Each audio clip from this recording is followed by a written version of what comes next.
Please don't hurt me, she gasped, blonde hair plastered to her face by the Chicago rain. Said it like we were the threat. My daughter Lily squeezed my hand, her 7-year-old eyes wide with worry. The woman's ankle was twisted at a sickening angle, business suit soaked, and her expensive phone blinked a desperate red, dying battery. Most folks would have kept walking, heads down, ignore the mess. But Lily, she's got this thing, see? This quiet, burning compassion. I knew right then, looking at the fear in that woman's eyes and the pity in Lily's, that this wasn't just about a broken ankle. This was about to get complicated. What they didn't know? Her name was Alexandra Sterling, and she was used to buying her way out of problems. This time, though, money wouldn't fix it. Compassion would. They just had no idea how my daughter's quiet kindness was about to change everything. Lily walked beside him in her bright yellow raincoat, chattering about the recital choreography, while Marcus mentally calculated whether they had enough groceries at home for dinner or if he needed to make one more stop despite the downpour.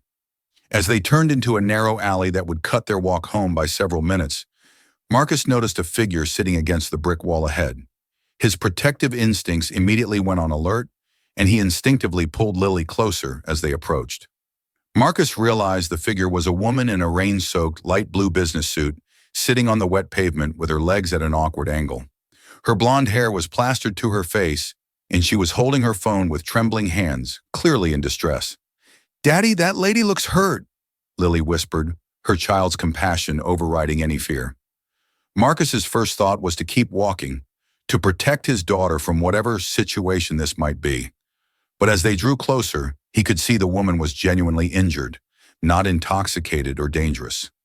"Please," the woman said, her voice shaking as she looked up at them. "Please don't hurt me. I can't walk. My ankle, I think it's broken." Marcus immediately understood her fear. She was alone, injured, and vulnerable in an alley as darkness fell. Two strangers approaching could represent either help or additional danger, and she had no way of knowing which. "Ma'am, we're not going to hurt you," Marcus said gently, crouching down to her level while keeping Lily safely behind him. "My name is Marcus, and this is my daughter, Lily. It looks like you need help." "What happened?" The woman's fear began to ease slightly at his calm tone in the presence of the child. "I was walking to my car and my heel caught in a grate. I fell and I heard something snap in my ankle. I can't put any weight on it, and my phone battery is almost dead." Marcus could see the swelling already visible around her ankle, and from his years of youth sports coaching, he recognized the signs of a potentially serious injury. "Okay, let's get you some help. Lily, sweetheart, can you hold my phone and call 911 like we practiced?" Lily nodded seriously, taking the phone with the careful responsibility that Marcus had taught her for emergencies. As Lily made the call with surprising composure for a 7-year-old, Marcus turned his attention back to the injured woman. "I'm going to take off my jacket and put it under your head so you're not sitting directly on the wet ground. Is that okay?" The woman nodded, and Marcus carefully positioned his jacket to give her some cushioning and warmth. He noticed her expensive watch and designer bag, markers of wealth that contrasted sharply with the vulnerable position she found herself in. "What's your name?" Marcus asked, trying to keep her calm and alert while they waited for emergency services. "Alexandra. Alexandra Sterling," she shivered. Whether from cold, pain, or shock, Marcus couldn't tell. "The ambulance is coming, Daddy," Lily reported, then added with characteristic childhood directness. The lady on the phone said, "We did the right thing by stopping to help." Alexandra looked at Lily with something like wonder. "You're very brave to help a stranger. Most people would have walked by." "Daddy says that's when people need help most. When they're strangers, nobody knows," Lily replied matter-of-factly. As they waited for the ambulance, Marcus did his best to keep Alexandra comfortable and alert, asking her questions to monitor her condition while trying to shield both her and Lily from the worst of the rain. "Do you have someone we should call?" Marcus asked. "Family or friends who should know you're injured?" Alexandra's laugh was bitter. "I have employees, business associates, and people who want things from me. I don't know if I have anyone who would come just because I needed them." The admission revealed a loneliness that Marcus recognized from his own early days as a single parent before he had built his community of friends and support. "What do you do?" Marcus asked, partly to keep her talking and partly out of genuine curiosity. "I'm CEO of Sterling Technologies. I was working late as usual and was walking to my car in the parking garage when this happened." She gestured at her ankle with frustration. "I've closed million-dollar deals and managed corporate crisis, but I can't even walk across a parking garage without falling apart." Marcus heard the vulnerability beneath her self-criticism. "Ma'am, having an accident doesn't mean you're falling apart. It means you're human. Everyone needs help sometimes." When the ambulance arrived, the paramedics thanked Marcus and Lily for staying with Alexandra and providing initial assistance. As they prepared to transport her to the hospital, Alexandra grabbed Marcus's hand. "Wait, please.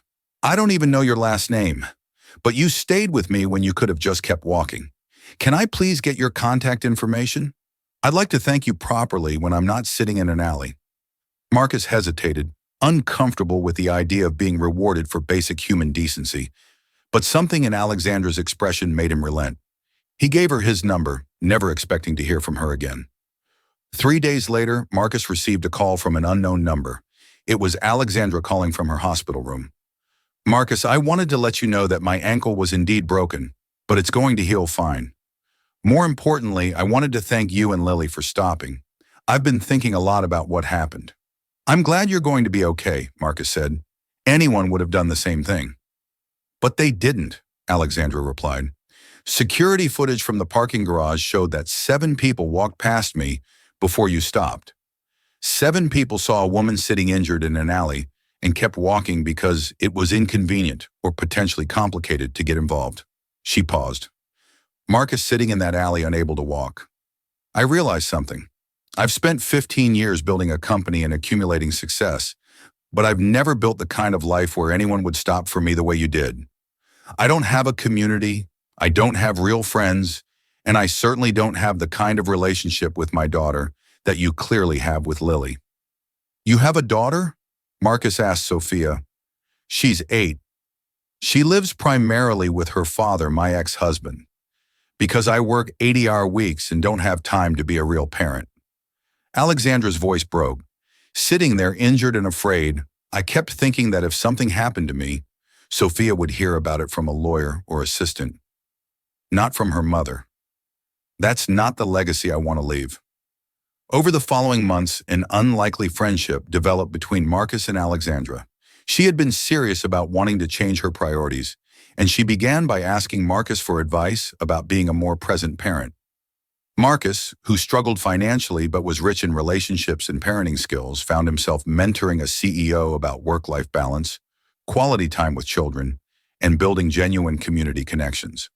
In return, Alexandra helped Marcus access resources that improved his and Lily's situation, not through charity, but through opportunities. A better job with flexible hours that still allowed him to be present for Lily.